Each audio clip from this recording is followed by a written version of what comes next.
2022 is upon us. We're looking at the end of the year. We're looking at the beginning of the year. We're measuring our goals. What did I get done? What didn't I get done? What were my successes? What were some of my failures? Where did I see growth as an author, including some subscription services, and was I able to reduce Amazon as a percentage of my sales? All this and more coming up in episode 228 of the Stark Reflections podcast.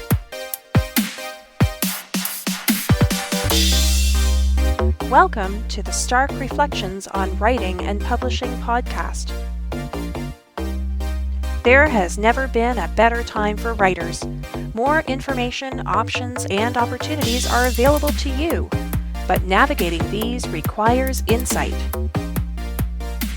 Join Mark Leslie Lefebvre as he draws upon more than a quarter century of experience as a writer, a bookseller, and a trusted book industry consultant to explore and reflect on the writing and publishing landscape to help you make informed choices on your writer journey.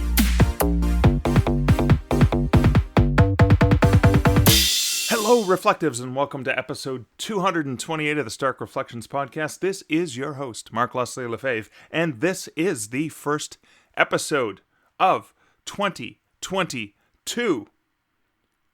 January 2022. This is the fifth season. I started the podcast the very first week of January 2018. I'm trying to do the math in my head. 18, that would be 19, 20, 21. Yeah, 22. Is it the fourth season? I thought it was the fifth season. I gotta do my math. Who knows? I'm not going to stop and do math right now because I don't want to take off my socks and shoes. But I have an episode, as I've often done, the first episode of the year is sort of a retrospective look at my goals, the things I wanted to achieve, the things I didn't achieve, the things I did achieve, and everything in between, just to go to sort of give you a sense of what my writing life is like. And so this is another solo episode. I'm going to be reflecting on the highs and lows of the past year, and hopefully I'm doing this to share with you because I'm sure that you've had great things happen. You've also had things that you expected to happen but didn't happen as well. It's the same thing here. Just want to show you we're all in a similar boat. And that's coming up later in this episode. But first, let's hear a word from this episode's sponsor. This episode is sponsored by Findaway Voices. Now, the Findaway Voices blog recently had this great guest article by M.K. Williams, and it's called What You Can Control, and that is, of course, in relation to your audiobook. And it's a fantastic article, but here are just some of the highlights, sort of the bullet points of which you can control. You control when you publish or don't publish an audiobook. You control when you start promoting your audiobook. You control giving away bonus audio content or not. You control and decide who narrates your audiobook. You control your audiobook cover. You control your price via Findaway Voices at 99% of the platforms out there. You control the retail and library platforms that your audiobook is published to. Can you see, dear listener, that when you use Findaway Voices, you are in control? This is a great article by M.K. Williams on the Findaway Voices blog, and there will be a link to it in the show notes at starkreflections.ca. But if you, dear listener, want to see the different ways that you can control so many aspects of your audiobook publishing empire, look no further than how Findaway Voices can help you with that control. And you can check out Findaway Voices over at starkreflections.ca/Findaway. And now for comments from recent episodes. Edwin Downward on Twitter said, reflecting on the latest Stark Reflections with Mark Leslie and his comment about setting out lots of lightning rods because we creatives never know which will take a strike or even when. This is a comment on episode 225, writing personal experience in fiction with Amy Sands Bronoff. And thank you so much, Edwin, for that comment. This was in reflection to a tip or something I heard Kevin J. Anderson say on a panel that we were on several years ago, and it stuck with me. And it's that, he sets a whole bunch of lightning rods, and not every single one of them is going to strike, but, at least those rods are there for when the lightning strikes. And that's a really important thing as we work hard, and especially at the beginning of the year or the end of the year as we're reflecting on the things we did and didn't do. You got to remember that some of those lightning rods that you planted, dear listener, some of those lightning rods you planted could have been years ago, may strike this year. Something may come to fruition. The key thing is you're not giving up, and you're doing it, and you're trying, and you're experimenting. And that's the key. So thank you so much, Edwin, for bringing that point up. For episode 227, Publishing Trends and Reflections for 2022, Maddie Dalrymple commented on that episode. This is the Reflective Roundtable one, of course. And Maddie was, of course, a guest. As if you're obviously a listener, you'll recognize that. And she said, "This was so much fun. Thank you for the invitation, Mark. And thank you, Sherry, Jeff, and Kathy, for such an enjoyable conversation." And it was indeed an enjoyable conversation. And pay attention, dear listener, because if you're a patron, you're going to see an invite to another one that we're going to be doing later in January. I'm going to record it because I have so many interviews in the can right now, because I've done a couple solo episodes. It'll probably be an extra bonus episode between regular weekly Friday episodes, because that conversation with my listeners, with my patrons, is so fun. I had such a fun time. I'm looking forward to doing it again, and I hope you, dear listener, got some value out of that reflective roundtable. So we'll be continuing to do those. Now, on episode 227, again, the same episode, Connie commented over at starkreflections.ca saying, "In a past podcast, you've talked about getting books into libraries. Do you know where I can get a list of Canadian libraries and their email addresses? Thanks for all your wonderful work. I never miss an episode." Connie, thank you so much. I love hearing that you never miss an episode. That's fantastic, and thank you so much for listening. Thank you for the comment, Connie. Connie, I already responded with the links to your comment. I hope you saw it. If not, since you do listen to every episode, I do want to let you know that there is sort of a link. I don't have a link with all the contact names and emails in it, but I did find a whole bunch of resources, and several of them had been posted on the site, and I added a few more thanks to your awesome question. And the website URL is markleslie.ca/authors, bookstores, libraries. And what I did is when I put out the book, An Author's Guide to Working with Bookstores and Libraries, I knew I had to, there are too many resources that were going to update and things were going to change. So I thought, okay, I'm not going to change this book every month when something changes, or every few months when something changes. But what I will do is I'm going to point to a bunch of resources where you can download like spreadsheets from Rachel Amphlett, who made that available for you, dear listeners, and other resources and links. And as things change, then I can just add the updates there instead of having to redo editions all the time. So again, markleslie.ca/authors, bookstores, libraries, and there, Connie, you'll find a list of different resources. So there's US and Canadian lists of libraries. The challenge with the lists like that is I haven't been able to find, without having to pay for a list, a definitive list of contact names. But what I like about either going to overdrive.com and searching libraries there based on zip code or postal code,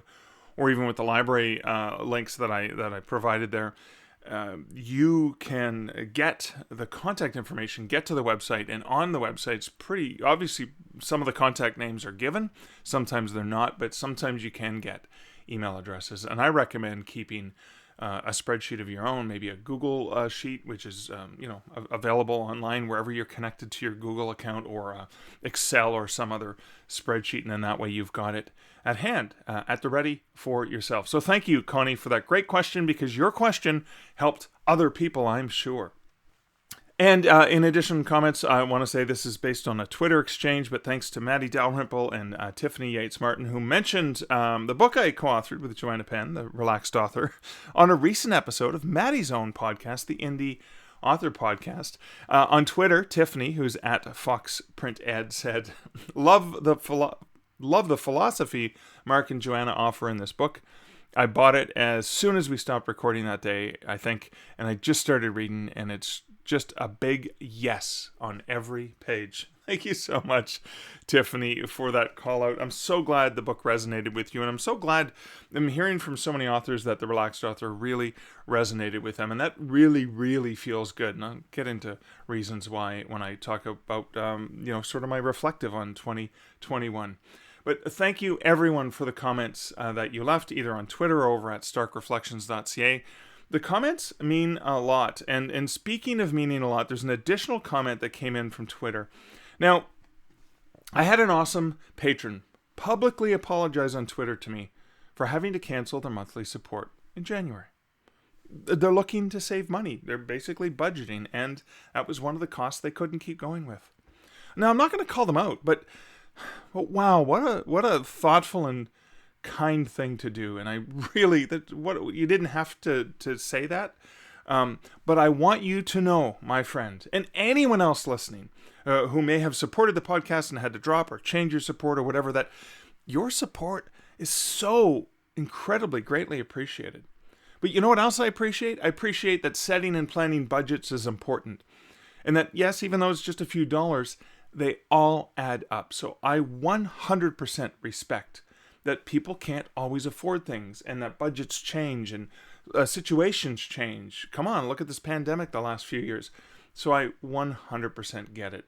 And I still do appreciate your support. And even thinking about me is amazing. So anyone listening who's ever sponsored this podcast on Patreon and had to drop off or reduce your pledge or whatever, please know I understand how things can change. That's fine. I get it.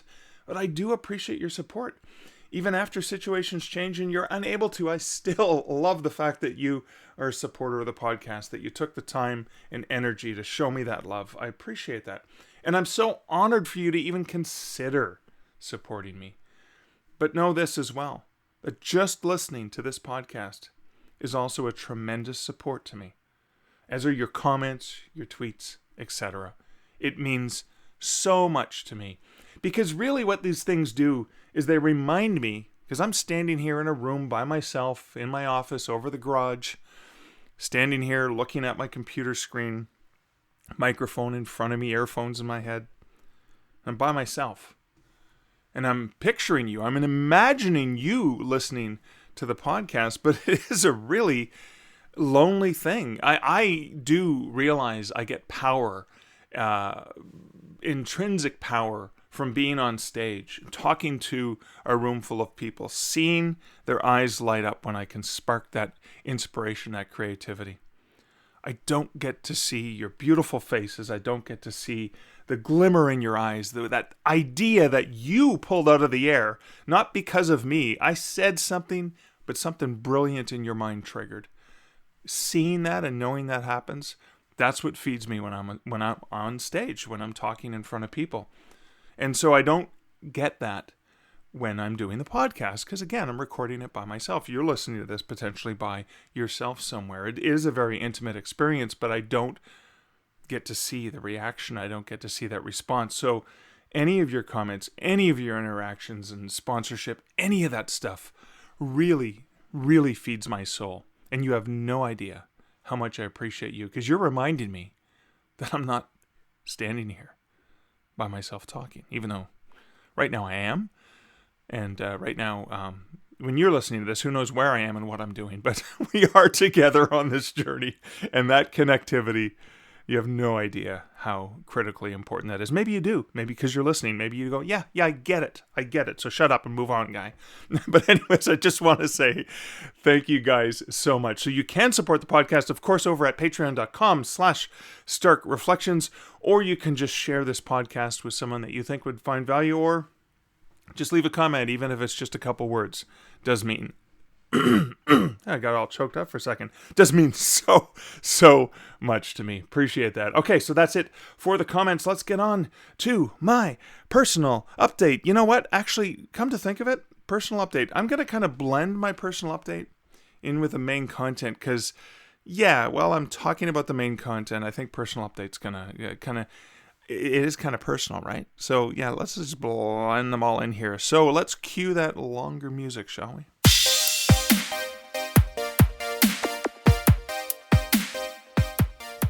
Well, let's start off by looking at the stated goals, I guess, which would have been from that I stated in January 2021. So my stated 2021 goals were, number 1, publish Fear and Longing in Los Angeles. 2, publish Wide for the Win. 3, publish Lover's Moon. 4, Stark Publishing Solutions Unnamed book for writers. Number 5, a different Stark Publishing unnamed book, too, for writers. 6, publish Screaming Skulls, nonfiction ghost stories. 7, publish Ghostly GANANOQUE with Carol Weeks. 8, consider another anthology. 9, expanding Stark Publishing into something bigger with author A for one book, author B, and author C for another project. And number 10, a special unnamed project. Now let me go back through those one by one and tell you how I did. Number 1, publish Fear and Longing in Los Angeles. Ding, ding, ding, ding, ding. I did it. Yeah, so I did that one, which is good because, I did have most of the book completed by the time I made that goal. That was kind of a good thing to do. But something else happened. So not only a ding, ding, ding, ding, ding on that one, but I realized while I was doing some of the final work on Fear and Longing in Los Angeles that the full story arc I had originally imagined was never going to get done. It was already over 90,000 words. And that's when I reached out to Juan Pedron and I asked him to do a cover for Fright Night's Big City, which kind of completed the overall story arc. Yes, they're both standalones, and yes, you can just read Fear and Longing in Los Angeles and it ends. But there is a larger story arc taking place more in relation to Michael's relationship status.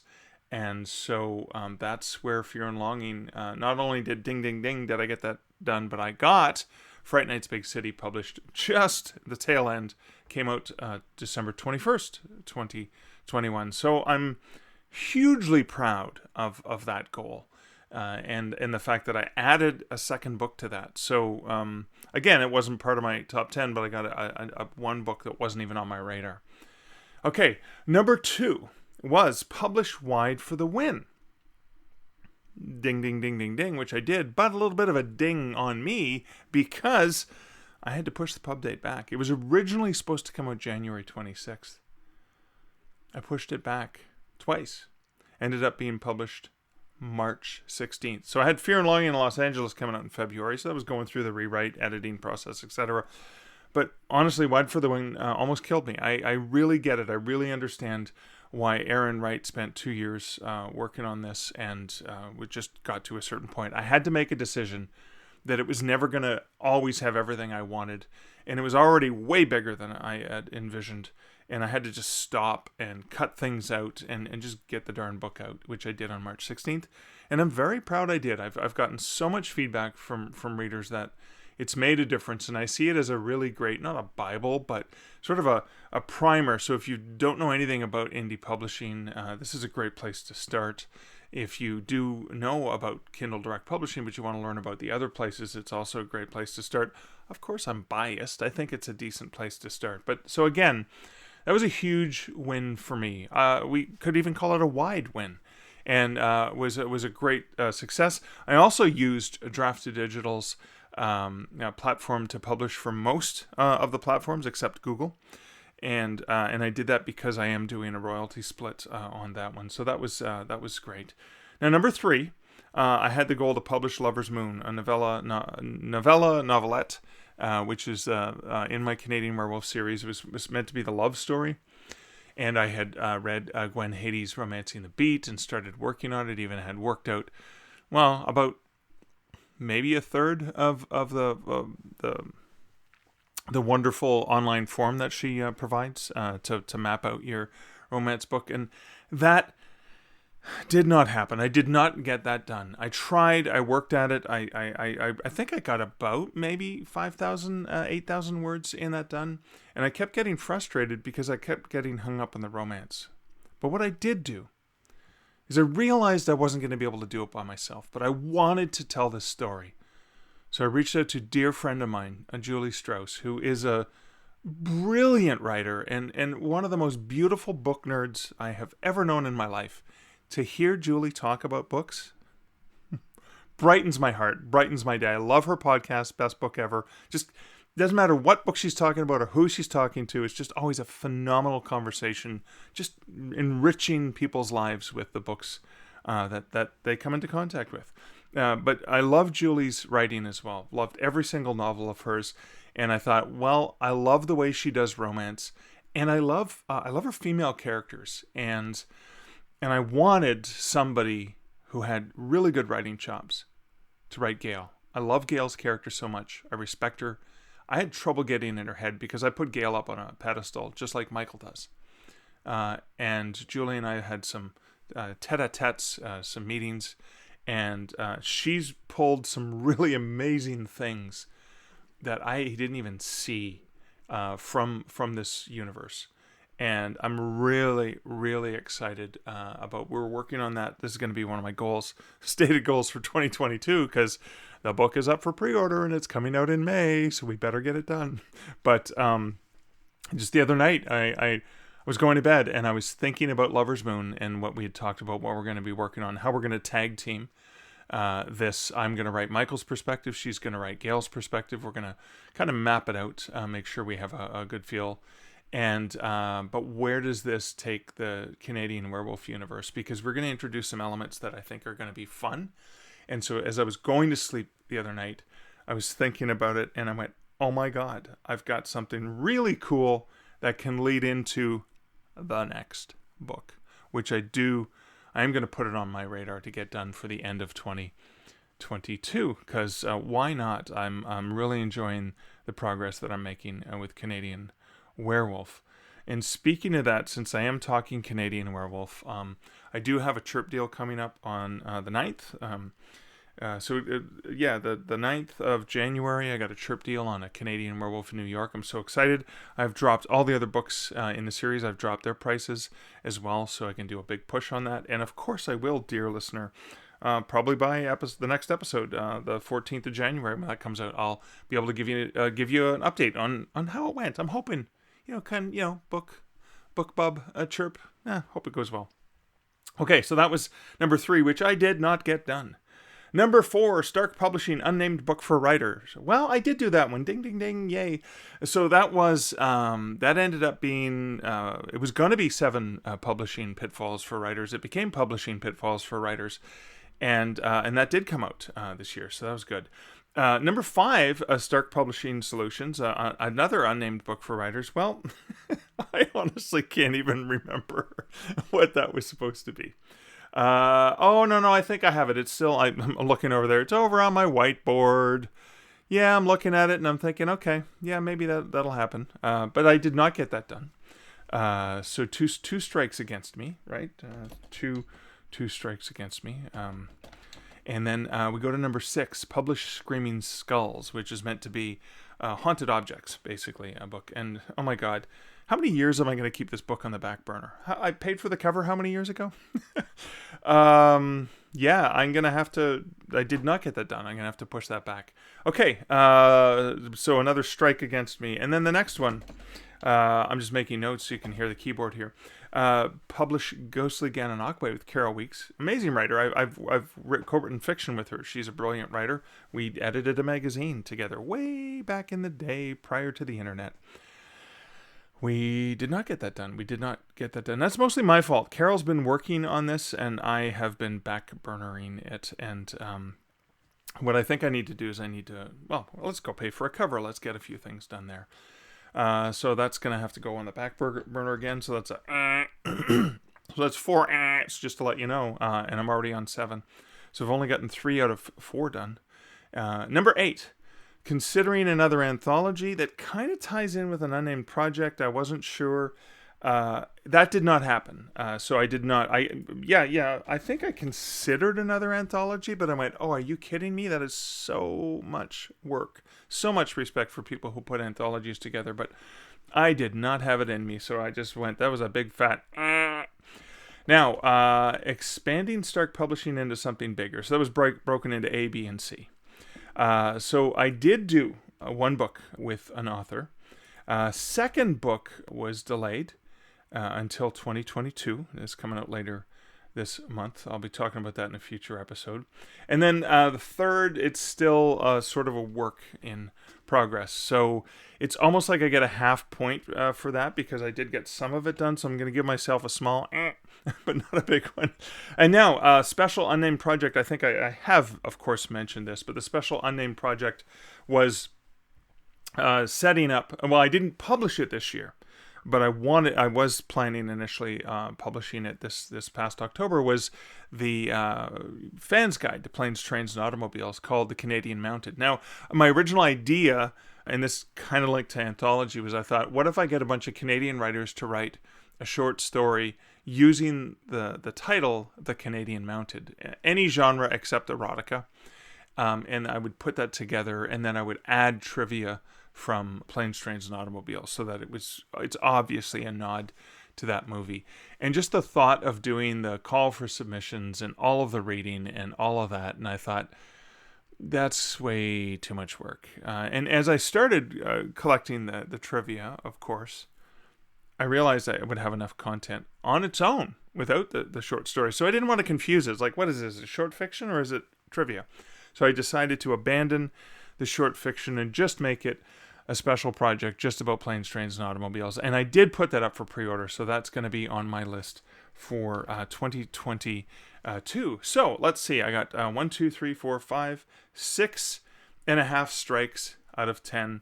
I can't do the reverse math, so that would be 3.5, I guess, that I got. 3.5 of my goals. So I'm not down on myself for that at all. It's okay to set a bunch of things and realize that it's going to change, just like if you've outlined your book, your novel, and things change along the way. That's okay too. So I'm not going to beat myself up for that. But if there are things you didn't get done, take a look at that. I didn't get done nearly 7 of the 10 things I said I was going to do. Now, of course, I can be proud of myself. I did get some other things done that weren't on the list. Like I said, I did write and release Fright Night's Big City. I also, and this is a huge one, and this means so much to me, is co-authoring The Relaxed Author with Joanna Penn. Now, this was a side effect of releasing Wide for the Win. Jo was interviewing me for her podcast about that, and a jokey comment came up that turned into this project, and I am so glad that in response to some of Jo's listeners, that we both had the same thought and reached out. I think Joanna actually reached out to me first, saying, hey, what do you think about actually doing this book? And again, I had so many projects on the go, and so did she, and we decided to do it, and it was one of the most brilliant decisions I made. Not only because, my God, I love collaborating with Joanna. Just getting to talk to her, it fills my soul and my heart in a really great way. I realized, like, the last time we had gone out for coffee together, we were both in Vegas prior to the pandemic, I think in early 2020, just, getting Starbucks in the morning and just being writers together, just observing people and talking about the things we're excited about is always so rewarding. And so getting to work on this project with her, yeah, of course, there's more stress involved when you're collaborating in that way, but it is honestly an honor that I got to work on a project with her, and I'm so absolutely thrilled with how many authors have reached out to both of us, to either of us, to let us know how much that book has made a difference for them. And I love the fact that the main message of this is just reminding authors they are not alone, and that we all get stressed out, and we all have different ways of dealing with it, and it's okay. So that was a big thing I did not expect to do, but I did. And the lesson here is I had 10 things I thought I would do. This was not one of them. Fright Night's Big City was not one of them. And yet I'm very proud of Fright Night's Big City, and I'm very proud of The Relaxed Author, but they were not on my radar. But I was open, my heart was open, my mind was open to this project when it came along. And it felt good, and it felt right, and I followed my heart, I followed the instinct, and I followed something that I knew would be powerful. And that's really important for you to do. When you're thinking about whether or not to take on a project, look internally.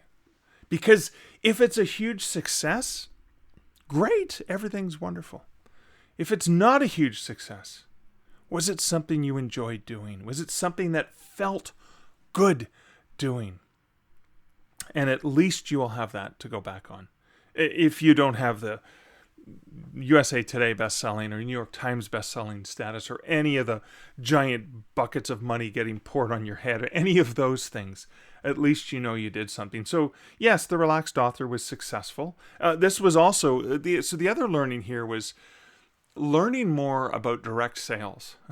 Recognizing that, yes, The Relaxed Author did well on the retailers. It trended high. It got the #1 best-selling tag on Amazon for a little while, as sometimes happens.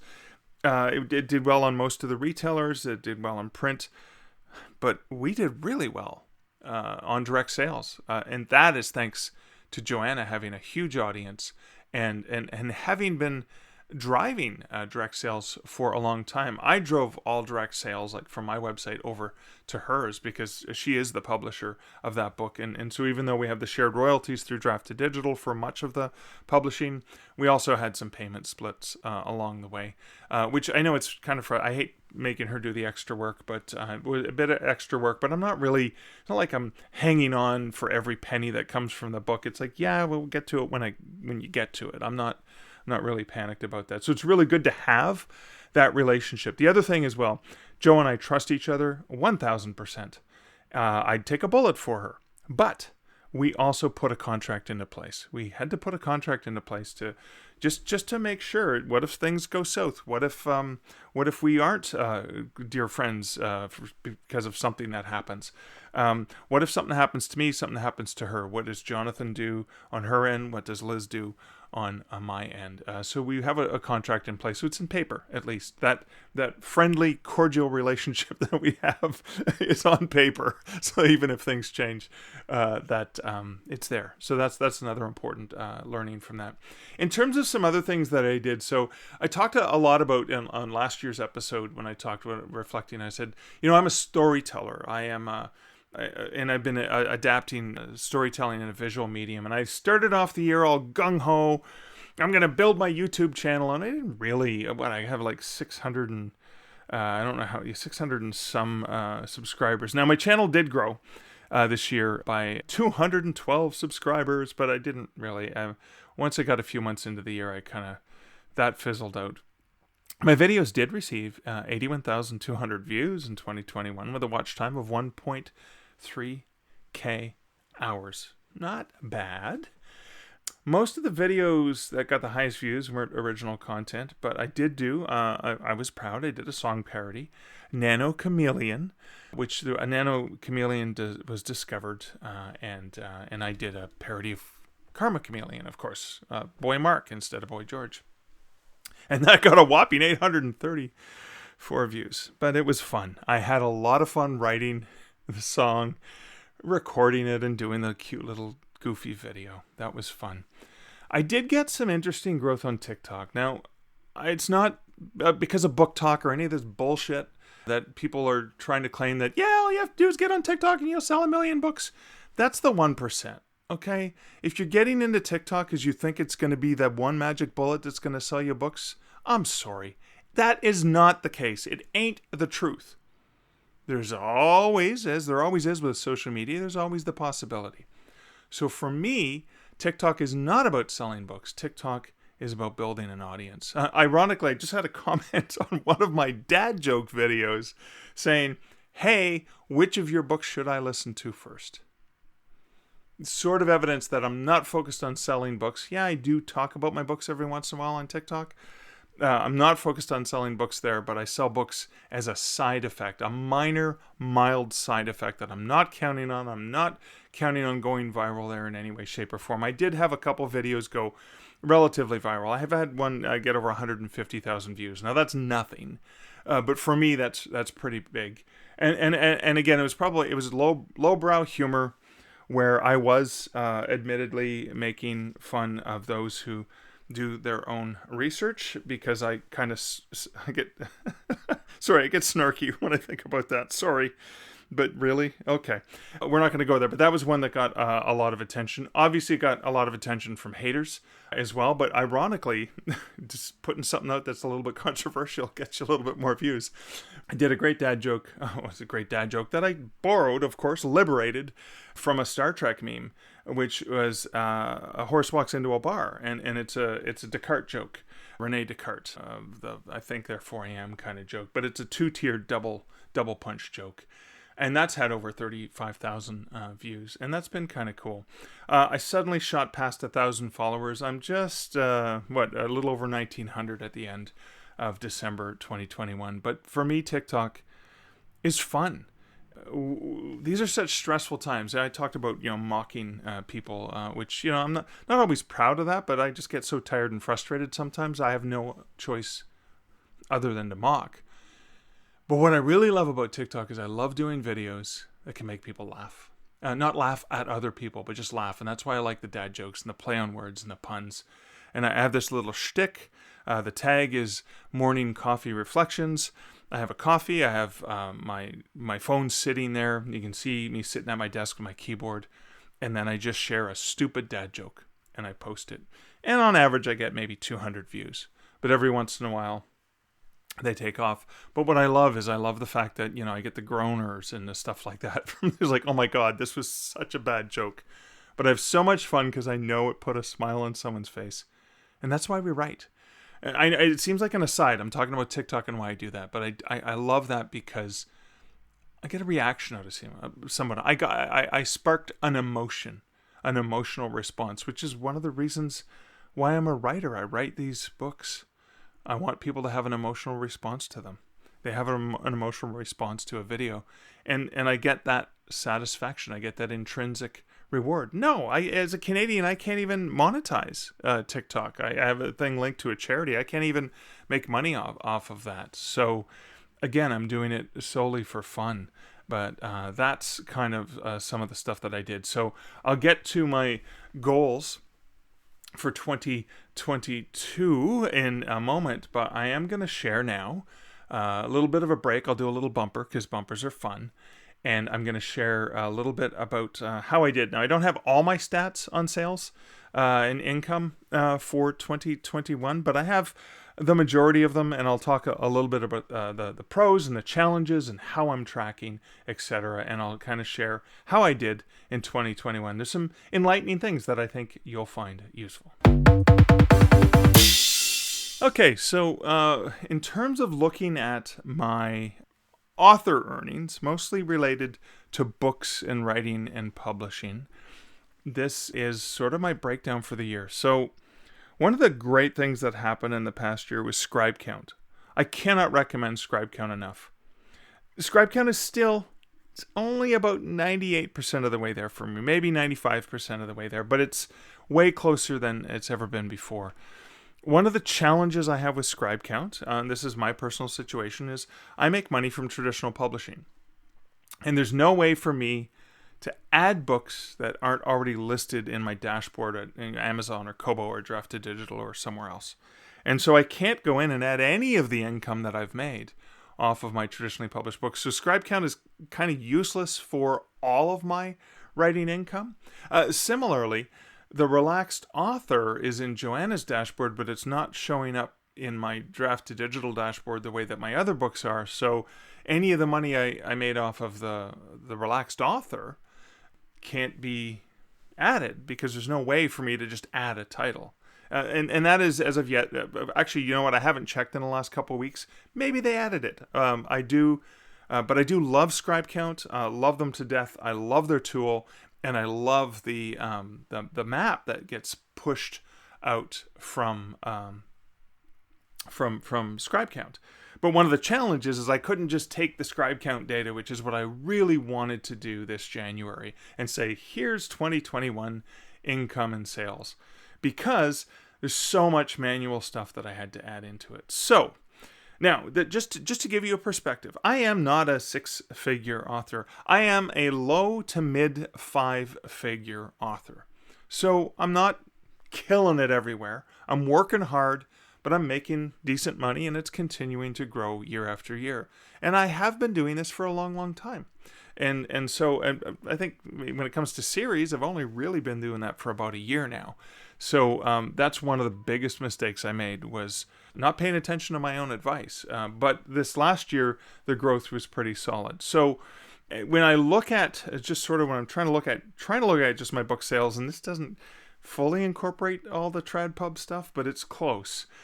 Amazon's about 29% of my sales. And I'm pretty proud of that, because that's smaller than it was in the previous year. I got to go back and look at what it was last year, but it's about 29.33% is what I get. And then this is kind of weird. So the next sort of, I've got a whole bunch of different categories. Kobo, Rakuten Kobo is about 5.4%. Apple, 2.76%. Google Books, 0.77%. Barnes & Noble, 0.52%. Direct, and this Direct doesn't include the stuff I did with Joanna Penn, which would make it higher. It was about 3% of my income, so that's pretty exciting that I've gotten that. I did end up doing a few direct sales online, as well as it was at one or two events in person that included some sales, and even people showed up at my door to buy stuff from me as well. And so audiobook sales were about 1.22%. That should change this year with the Chirp deal that I got.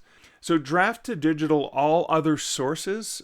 So this would be outside of Apple and Barnes & Noble and the major retailers. This is like, I think it's like some of the library sales, etc. 8.95%. So think about that. A lot of the smaller platforms that we don't think about, we don't talk about, are almost 9% of my sales in the past year. Story Bundle was about 6.5% of my income this year, which is kind of cool. And then I've got I think it's other IP sales. So other IP sales is 0.97%. So that's still higher than Google Books, still higher than Barnes & Noble for me. And the other IP are things like Voice Map, where I'm selling those walking tours. And there's a few other IP sales, I believe, I do have speaking separately. So I did a bunch of speaking engagements that were related to my Ghost Walk books. I'm trying to remember. This is where I get confused now, because I did it a few days ago. Did I lump that into other IP sales? No, I didn't, because I made more money than what I'm seeing there. Oh, that would be under speaking about books and writing. So my speaking was 9.75%, and that does include money I earned from doing virtual events, virtual live events related to speaking about my books, and not necessarily the nonfiction for writers, etc., but more about a lot of it was nonfiction ghost stuff. So I think of that as that's me leveraging the IP, right? I'm a storyteller. So those are some of the sales.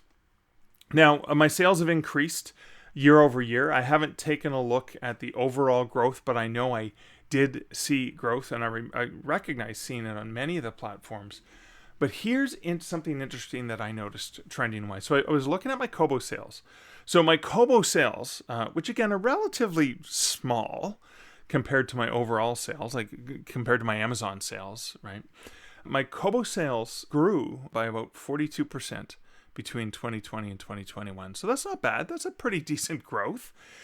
But my Kobo Plus sales, that's their subscription service that you do not have to be exclusive to. It's like Kindle Unlimited, but you don't have to be exclusive. And they expanded that. It was in the Netherlands and Belgium. They expanded it into Canada this year. And towards the end of the year, they expanded it into France and Italy and a whole bunch of other territories. But my Kobo Plus sales, which were teeny, but they grew by 2,535% between 2020 and 2021. So in 2020, just to give you an idea of my sales from Kobo, 2.8% of my Kobo income was Kobo Plus sales in 2020. But in 2022, 8.23% of my income from Kobo was coming from Kobo Plus. What does that tell me if I'm looking at the trends? It tells me that obviously the biggest growth that you're seeing at Kobo is probably in those in those Kobo Plus, in those readers, in that subscription reading model. And I do know, based on sales at places like Scribe, that my sales did go up this year at Scribe, which means that I am starting to earn more and more money from subscription platforms, which means I'm open to where I'm going to earn that additional money.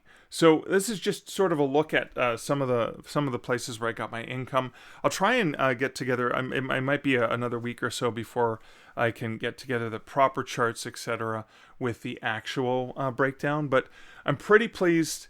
Yes, Amazon is still huge, the largest single source of income for my ebooks specifically, but it's down to that 23%.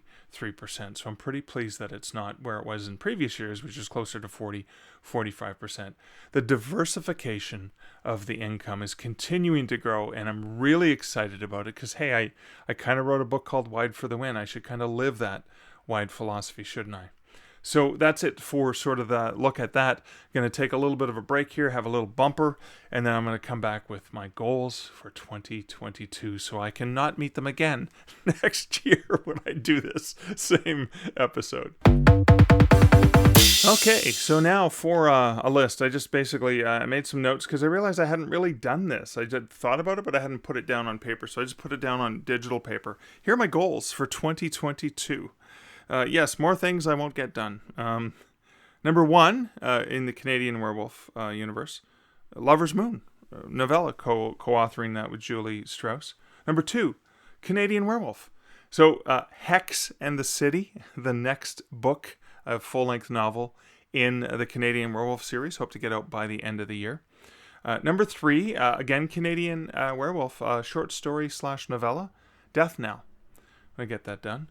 Number four, again, Canadian Werewolf, because I'm on a roll. Why not focus on the things that are working well and where I'm earning some decent coin? Canadian Werewolf, look at doing a box set, ebook box set, since I have a number of books in that series so far.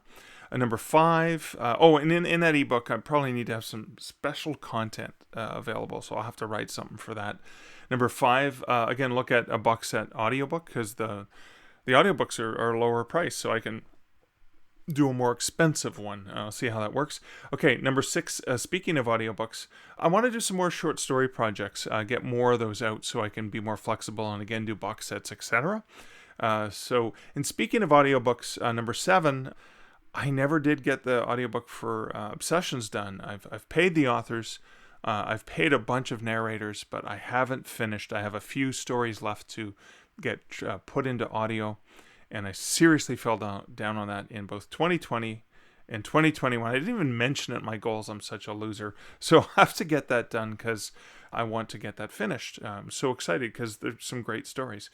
Number eight, accounting for authors. So this is in my Stark Reflections, Stark Publishing Solutions series. This is a book I'm co-authoring with Deanna Hart, and it's already up for pre-order, so I better damn well get that done. Number nine, the Canadian Mounted, which I talked about, which is the Planes, Trains, and Automobiles. And so again, these are some leftovers. I've got number 10, Screaming Skulls. I'm putting it back on the list, baby. Number 11, Ghostly GANANOQUE. I'm putting that back on the list. And I'm bringing back Weird Waterloo to give it an even 12 goals for this year. And Weird Waterloo is, again, ghost stories of the Waterloo region. So we'll see how I do with those. Well, that's it for episode 228 of the Stark Reflections podcast. I hope you found my reflections on the stuff I did and didn't do in 2021 useful, valuable, hopefully something inspiring, something reflective that you can take away from it. Thank you again so much for listening to the podcast. Having you as a listener, I did say it before and I will say it again. It means so much to me. Thank you for being here. So until next week and next episode, this is Mark Leslie Lefebvre wishing you great writing, a phenomenal start to 2022, and good Stark Reflections. Thank you for listening to the Stark Reflections podcast. You can find show notes for each episode at starkreflections.ca.